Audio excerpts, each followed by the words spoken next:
विनंती करतो, पुढारी न्यूजच्या 2 वर्षांच्या या प्रवासामागची प्रेरणा, दृष्टी आणि भक्कम पाया असलेले पुढारी समूहाचे चेअरमन, समूह संपादक डॉक्टर योगेश जाधव सर यांना कृपया आजच्या या सोहळ्याला सुरुवात करत असताना त्यांनी आपलं मनोगत व्यक्त करावं. सुप्रसिद्ध केंद्रीय मंत्री माननीय नितीनजी गडकरीजी, पुढारी समूहाचे प्रमुख आणि मुख्य संपादक पद्मश्री डॉक्टर प्रतापसिंह जाधव साहेब, आमच्या दुसऱ्या वर्धापन दिनाच्या निमित्ताने आज या कार्यक्रमाला उपस्थित असलेले सर्वच मान्यवर यांचं मी मनापासून स्वागत करतो. विशेषतः नितीनजी दिल्लीवरून या कार्यक्रमासाठी आलेत, याचा आम्हाला विशेष आनंद आहे.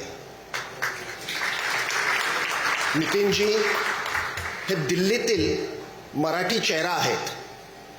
त्यांच्याबद्दल सर्वपक्षीय लोकांना आणि सर्वसामान्य जनतेला देखील मोठा आदर आहे. वेगवान इन्फ्रा उभारणीतून देशाची प्रगती होऊ शकते, हे त्यांनी गेले 11 वर्ष सिद्ध करून दाखवलेले आहे. त्यामुळे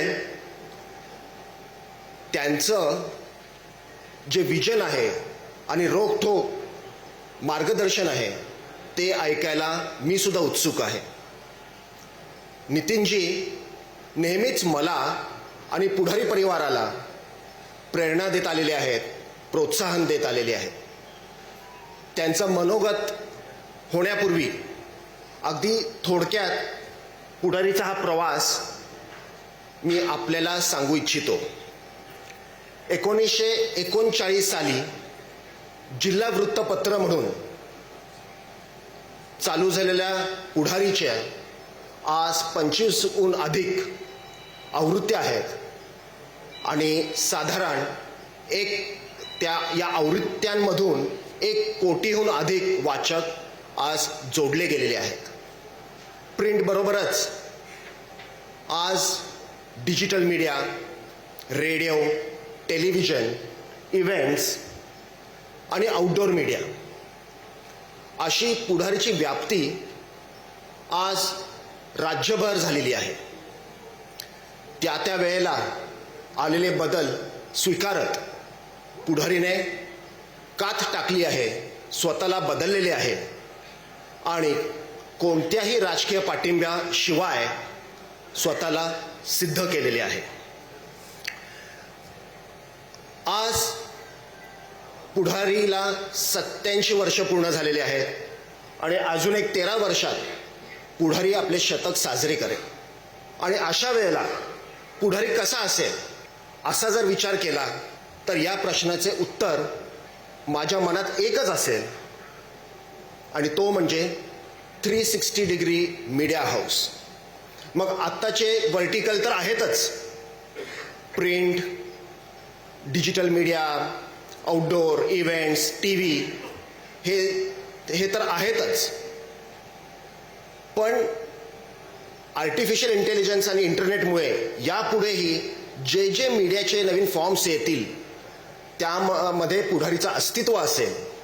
आणि नुसतं अस्तित्व असेल असं नाही, तर या सगळ्या फील्ड्समध्ये पुढारी आघाडीवरती असेल, अग्रेसर असेल, असं आमचं विजन आहे.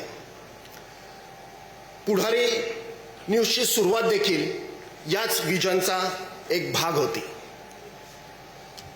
स्वस्त मोबाईल, स्वस्त इंटरनेट यामुळे लोक व्हिडिओज कन्झ्युम करणार हे साधारणतः 2017 नंतर स्पष्ट झालं होतं. कोविड पॅन्डेमिकनी तर त्याच्यावरती शिक्कामोर्तबच केलं आणि म्हणूनच व्हिडिओच्या क्षेत्रात आपण असायला हवं म्हणून पुढारीने न्यूज चॅनलची सुरुवात केली. आज 2 वर्षानंतर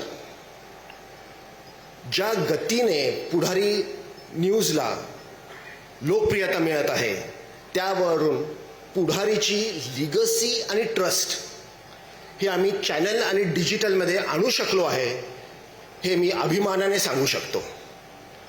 आजचा जमाना हा सोशल मीडियाचा आहे, इन्फ्लुएन्सर्सचा आहे. आर्टिफिशियल इंटेलिजन्स, डीप फेक यामुळे खरं काय खोटं काय हे अक्षरशः कळू शकत नाही. आणि अशा वेळेला ट्रस्ट हा फार मोठा फॅक्टर राहणार आहे. आणि त्यावेळेला पुढारीसारख्या विश्वासार्ह ब्रँडची गरज समाजात अधिक भासणार आहे. त्यासाठीच आज सक्षम अशी व्हिडिओ विंग पुढारीने निर्माण केलेली आहे.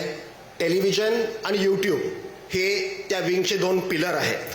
आणि पुढारी ज्याला 100 वर्ष शतक पूर्ण करेल त्यावेळेला ही व्हिडिओ विंग पुढारीच्या प्रिंट एवढीच महत्त्वाची असेल याची मला खात्री आहे. निर्भीड आणि निष्पक्ष ही पुढारीची ओळख आहे आणि ती आम्ही टीव्हीमध्ये पण जपलेली आहे. गेल्या 2 वर्षात दर्जेदार आणि खणखणीत बातम्या आम्ही दिलेल्या आहेत. गावोगावी असणारे आमचे पुढारी पुढारीचे नुसतं न्यूज नाही तर पुढारी प्रिंटचे पण सर्व रिपोर्टर्स, सर्व पुढारीचं नेटवर्क यांनी अगदी कानाकोपऱ्यातल्या बातम्या ह्या महाराष्ट्रापर्यंत पोहोचवलेल्या आहेत. या इंडस्ट्रीतील सर्वोत्कृष्ट टीम आणि ब्रँड व्हॅल्यू असणारे चेहरे आज पुढारी न्यूजकडे आहेत. पुढारी न्यूजचा पुढचा प्रवास हा खणखणीतच असेल याची मला खात्री आहे. या वाटचालीत आमच्याबरोबर असलेले सर्वच सहकाऱ्यांचे मी या निमित्ताने आभार व्यक्त करतो. आमची सर्व टीम, गावोगावी असलेले पत्रकार, केबल ऑपरेटर्स, जाहिरातदार असे असंख्य लोक जे आमच्याबरोबर या प्रवासात जोडले गेलेले आहेत त्या सर्वांचे मी आभार व्यक्त करतो. त्यांच्यामुळेच इथवरचा हा प्रवास हा शक्य झालेला आहे. मी पुन्हा एकदा त्यांचे आणि आपले सर्वांचे आभार व्यक्त करतो. जय हिंद, जय महाराष्ट्र.